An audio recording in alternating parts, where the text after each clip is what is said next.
Welcome everyone, I'm Timothy Obiezu and this is Africa Matters. For millions of civilians living through civil wars in Sudan and Eastern Democratic Republic of the Congo, 2025 ends like it began, with conflict. There have been competitive and contested elections, coups and attempted coups.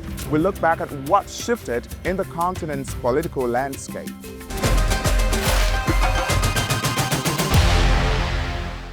Gabon, Malawi, Seychelles, Cameroon, Ivory Coast, Togo, Tanzania, and Guinea-Bissau all held presidential elections this year, while voters in the Central African Republic head to the polls on December the 28th. In April, Gabon's military strongman General Brice Oligui Nguema, who led the 2023 coup against the Ali Bongo dynasty, won a 7-year mandate with more than 90% of the vote. While September's election in Malawi saw 85-year-old former President Peter Mutharika return to the top job, defeating incumbent Lazarus Chakwera with nearly 57% of the total vote. Similarly, incumbent President Waver Ramkalawan lost to opposition leader Patrick Hermine in Seychelles' runoff vote a month later. Joining me to unpack this is Rotimi Olawale. He's a political affairs analyst and the executive director, Youth Hub Africa. He's here with me in Abuja, Nigeria. Now, both Malawi and Seychelles saw incumbent presidents lose. Did voters have their say? I think that in small countries, it's easier to organize elections. If you know the terrain of Africa, there are a couple of things that affect the election. One is like people would say, power of incumbency, but there are also logistical issues, moving electoral materials from one point of the country to another. You have bad transportation network affects election count and election result, and then you have the usual money for politics. In smaller countries, it's easier to organize elections, and when you have a multi-party democracy, then you can see power easily move from one political party to the other. And so in these countries, yes, I would say the voters decided. In Gabon, a former coup leader was elected as president. Is this a transition into civilian rule? I think it's the beginning of things that we might begin to see, and Africa is not unfamiliar to these terms. In 80s and 90s, where you have a plethora of military leaders across the continent, you then see military leaders leave their khaki for an embrace democracy. They might win the first round, but you see the devil is in the details. As you begin to govern a nation, if you are not able to deliver dividends of democracy, sometimes external global factors might come into play. If global inflation is high, if supply chains is not working, if you are not able to access capital and attract foreign direct investment, if you cannot push through reforms, people are not feeling the dividends of democracy in their pocket, they are going to vote you out. Well, some countries like Cameroon held contested elections. The world's oldest leader of 92 years, President Paul Biya, won an 8th term in office with just over 53% of the vote, plunging the country into post-election protests due to fraud allegations. In Ivory Coast, election unrest began even before the October vote, when key opposition figures were barred from vying. More than 200 people were arrested, and incumbent President Alassane Ouattara won with almost 90% of the votes cast. Comparably, Tanzania's main opposition Chadema party was barred from the election in the same month, where President Samia Suluhu Hassan won with a 97% sweep. Opposition and human rights groups accuse her government of killing more than 1,000 people during the post-election violence. So is it possible to be voted in with more than 90% of the votes cast, in some cases almost 100% in a competitive vote? I've seen 95 and 98%. I don't want to mention the country, but if you ask me, I doubt the integrity of those results. In one of the countries where we have a strong man who has been in East Africa, who has been there for quite some time, there's practically no opposition. Every time we've seen a small bit of opposition raise their head, they're either disqualified, not allowed to run. And in my own opinion, there's no strong opposition that can count the numbers. But any election at 95, 98% in a multi-party democracy is very suspicious. What do elections in Cameroon, Tanzania, and Ivory Coast show about the state of democracy in the continent? I think it's not enough for the African Union and regional bodies to say we do not accept military rule. we must then come to define what are the terms that we accept for democracy, especially for electoral democracy. It's not acceptable what happened in Tanzania, and it's also not acceptable what happens in Cameroon. Regional bodies like ECOWAS, continental bodies like the African Union, who always move very swiftly against coup, must now begin to move very swiftly and very actively to define protocols on how to challenge places where sitting leaders want to remain in power, but want to remain in power through illegal means. In Madagascar, youth-led protests over frequent power cuts and water shortages led to a military takeover by the elite army led by Colonel Michael Randrianirina in October. A month later, the military in Guinea-Bissau seized power a day before election results were announced, deposing President Umaru Sissoco Embalo and swearing in General Hota Ntanaman as interim president.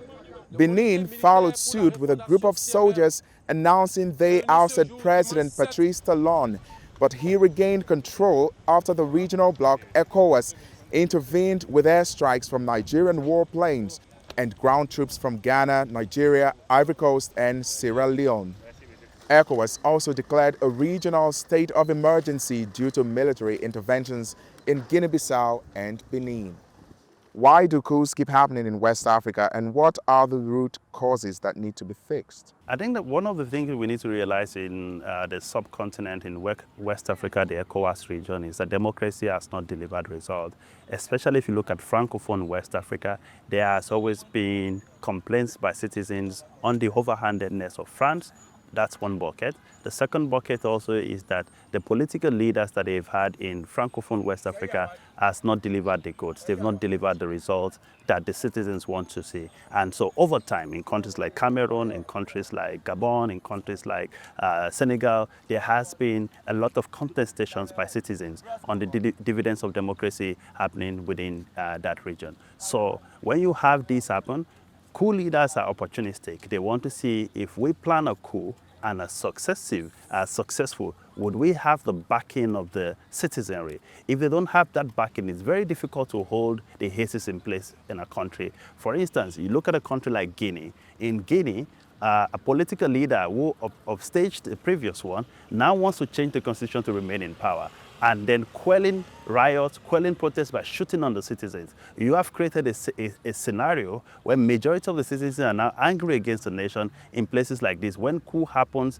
people then somehow justify the reasons why coup happened. But it's a case that we don't want to accept this anymore in West Africa, and we have to put an end to this.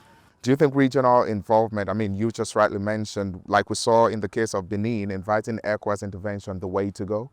I think it's a little too late, but I'm happy that ECOWAS is beginning to wake up to its responsibility to protecting the integrity of democracy within the sub-region.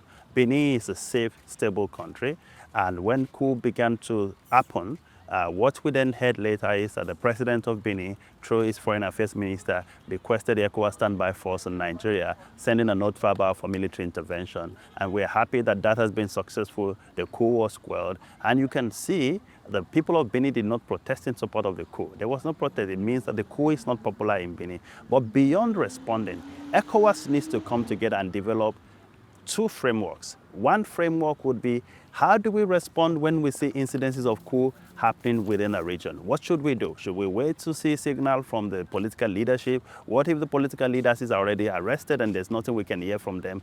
Are there elements that would say, we believe we must sustain and prevent the upstage of military coup? Should we go in? What are the protocols in place? Who should decide? Should we summon an extraordinary heads of state meeting? Who should decide? How do we go into these countries? That's one framework. The second framework that ECOWAS needs to then decide upon is that beyond coups, why are we having coups? The major reasons why we are having coups is that democracy is not delivering its dividend. Political leaders want to tinker with the constitution to find ways and means to remain in power forever, and citizens are saying no to this. So ECOWAS must then say to itself, what are the protocols and charter we must develop in ECOWAS, that we don't only suspend and ban those who do coups, but we must also suspend and ban those who thwart the will of the people, who engineer election results to stay in power, who change constitution to stay in power. We must have a protocol to deal with this kind of things. If we don't do anything against this kind of things, we would continue to see elements who are dissatisfied with the direction the country is going and who want to use coup as an opportunity to change the direction of leadership. And looking ahead, what do African countries with elections in 2026 need to get right? I think that we would see mixed reactions in certain countries, like Uganda, where it's always almost impossible for the opposition leader to mount a political campaign. If you go around cities in Uganda, you would only see one poster, and that is Museveni. You don't see Bobby Wine on any poster. It's very difficult. When he goes out for political rallies, he's been harassed by the security forces in Uganda. We need the African Union to monitor that more closely and speak up. If we don't develop protocols to deal with this kind of things, then we can not only react when elections have happened. We'll have some good elections on the continent in 2026. You would see places where there will be very heated contests. Also, Nigeria will be preparing for the election, possibly at the tail end of 2026 or at the beginning of 2027. It might be a little bit heated in Nigeria, but the stakes will be very high across the continent. But regional bodies need to play a more supervisory role in ensuring that this element of democracy and multi-party democracy continues to thrive within the continent. Rotimi Olawale, the Executive Director of Youth Hub Africa. Thanks for being here.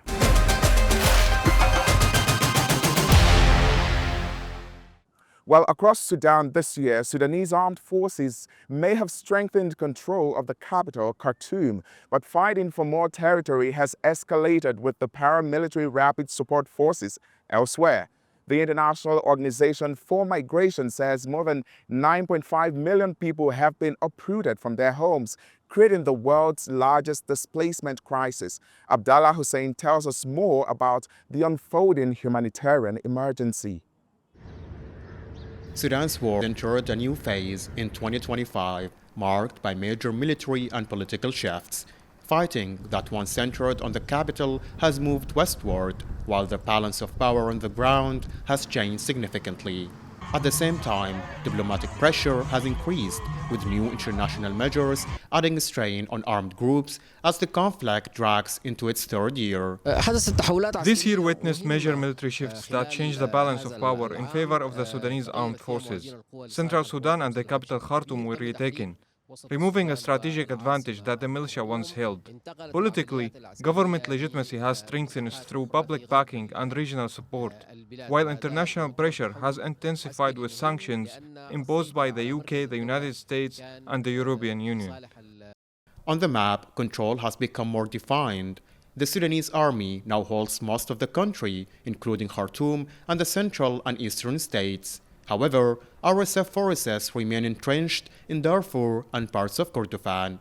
Key cities have shifted hands. Al-Fashir has fallen, Baba Nusa and much of West Kordofan are under RSF control, while Delenj and Kadugli in South Kordofan remain under siege, making the Kordofan region one of Sudan's most volatile front lines. As battle lines shift, civilians continue to bear the cost. Access to aid remains limited, and displacement continues to rise, particularly in long-standing camps across Darfur. The humanitarian situation is extremely painful. In 2025, displacement increased sharply, and without full humanitarian assistance, suffering is expected to continue into 2026. Camps like Kalma and Tawila are overstretched, while shortages in healthcare are severe, especially for women, children and elderly, and pregnant mothers, with rising cases of malnutrition. With fighting ongoing in Darfur and both North and South Kordofan, millions of Sudanese remain displaced, waiting for security, access, and a path home while the conflict continues to reshape the country's future. Sudan's map tells a shifting story, changing front lines, deepening humanitarian needs, and civilians still paying the highest price, and hopes for peace remains elusive. Abdullah Hussein, Africa Matters, Sudan, Khartoum. Here in Nigeria, violent attacks and kidnappings for ransom have become common. A new surge in school abductions is threatening the country's education system, with hundreds of students staying home out of fear. Experts warn that unless the government strengthens security around schools, Nigeria could face an even deeper education crisis. Ajak Mangut has more from the capital, Abuja. 13-year-old Ephraim Victor Okon spends his days helping his mother at her tailoring shop. His school has shut down over fears of terrorist attack. He says that's putting his future at risk. My dream is to become an aeronautic engineer, and I'm worried that the delay in our education is going to drag me back or is going to give me a setback for me not to achieve my dream. Ephraim is one of many students from nearly 600 schools forced out of school according to UN data. Some closures are temporary. His mother, Gloria Okun David, says she could barely afford the transport fare to get him from school. If nothing is being done from the government to secure the school, to make the state or the country safe, I will have to look for a nearby school for him, because if this persists, I can't take him back there, because that will show that I'm putting my son's life at risk. And now, to get a new school, to take him to a new school, will cost me more. Nigeria has seen several mass kidnappings in schools, including the abduction of over 200 Chibok girls in 2014, the rise in violent attacks, and the recent abduction of more than 200 school children in November have deepened national fear. If the children are out of school, that means there will be no teaching and learning process. That's one. And then two, there will be the deterioration of knowledge from the aspect of the student. And then it will put more pressure on staff, on the teachers, someone like me. When the children come back in, hopefully, which we are praying for, you have to start afresh. After the November kidnapping, Niger State shut all public and private schools. The country's current security challenge is worsening a crisis in Nigeria's education system, where more than 10 million children are already out of school. Analysts say a number of factors are fueling Nigeria's chronic insecurity. Issue of sabotage, then the technological gap. We lack like night vision goggle, drone technology, satellite, then the issue of corruption, corruption eats up a lot of resources we need to deploy to fighting insecurity. Then a lot of weakening local governance system that leads to ungoverned spaces where non-state actors wreak havoc. They say the authorities need to revive the Safe Schools initiative aimed at promoting safety and building education facilities, especially in the Northeast. But its implementation has stalled, and lawmakers are now investigating how $30 million mostly from foreign donations, was spent following attacks on schools over the years. The current government has announced new measures, including a nationwide security emergency, new security chiefs, more police recruitment and support from partners. Officials say securing schools is now a priority. Ajak Mangut, Africa Matters, Abuja. To eastern Uganda next, where landslide victims are struggling to rebuild their lives a month after landslides devastated the country's Sebei region. The government says it will resettle them to safer land, but there are delays. At least 5,000 people are now crammed into schools and living under unbearable conditions. Razia Afman spoke to some of them. Cherotwa Juliet found her entire family buried in mud, and her father died of shock a few days later. Even if I'm married, I would visit my parents and they would even sell milk to support us. He would even sell a cow, he would even sell a goat so that we would be able to support our children in school. We are very confused as a family. Even if our father died, at least other things like domestic animals should have remained. Her household is among 57 identified to be in critical need of relocation. The area is already gazetted for resettlement, but residents say that it's mostly dry compared to their battered ancestral homes, so they don't want to go. Government has availed Office of the Prime Minister money, sufficient money, to acquire land, to resettle all persons affected by these natural calamities. It's not only this, but the challenge I think OPM has been getting is to obtain land which is free of any encumbrance. A UNICEF report shows that last year, floods, landslides and other climate-related disasters displaced more than 78,000 people and affected over 413,000 across Uganda. This is the new reality for thousands of people in the Sebei region. As climate-driven disasters become unpredictable, they are facing trauma, a disease outbreak, and the fear of being forced back to living on dangerous slopes.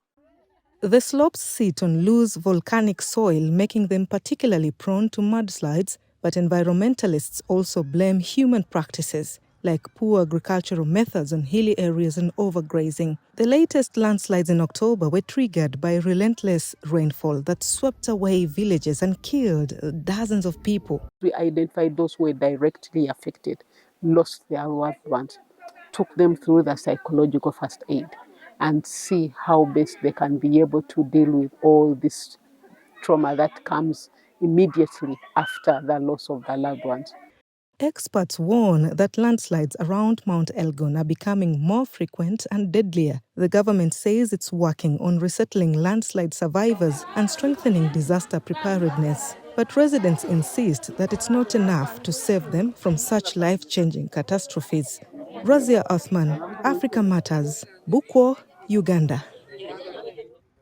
A South African court has allowed registered rhino breeders to sell their horns for conservation purposes. Supporters say the historic ruling is a victory for their protection, but critics warn the move could open floodgates for illegal trade and rhino poaching. Thuso Kumalo has more on the ongoing debate. South Africa is home to over 16,000 rhinos, and about 3,000 of them are bred in captivity. For years, breeders like Vikas Diedrichs, the founder of a rhino conservancy known as Rockwood Conservation, have pushed for the legalization of rhino horn trade to raise funds for conservation. But South Africa is a member of the Convention on International Trade in Endangered Species, which has banned it. So, Diedrichs took the government to court in January. We need to spend a lot of money to keep our rhinos safe. At our reserve, we've got military-style rangers, 20 guys on horseback, patrolling our rhinos. So it's a very costly exercise. He says it costs him over $1 million per year to maintain about 430 rhinos on his 12.5 hectares conservancy, and the sale of his stockpiled rhino horn will save his rhinos. Some farmers' rights groups are also in support of the court ruling that insists CITES guidelines exempt rhino horn trade from animals and specimens bred in captivity for non-commercial purposes such as conservation. If we do not open up the market for the horn and legalize it and control it, everyone knows we will have a runaway poaching spree and the real risk of losing these beautiful animals forever. The Private Rhino Owners Association South Africa says rhino stockpile has now exceeded 80 tons. In December, several Southern African countries tried to push for the sale of rhino horn during a vote at the recent COP20 meeting in Uzbekistan, but they failed to get the two-thirds majority needed to legalize it. China remains the biggest market for the rhino horn in Asia, where it is used for medicinal purposes, as a status symbol, and for jewelry. But since the rhino horn trade remains illegal, and with South African government's appeal against the High Court ruling to allow controlled sales, it's unclear whether other countries may even be willing to buy them if and when it's upheld. Thuso Kumalo, Africa Matters, Johannesburg, South Africa. That's our show this week. Let us know what you think about the continent's political landscape. You can leave your comments on our Africa Matters YouTube page or on X. Thanks for watching, and it's goodbye from me, Timothy Obiezu.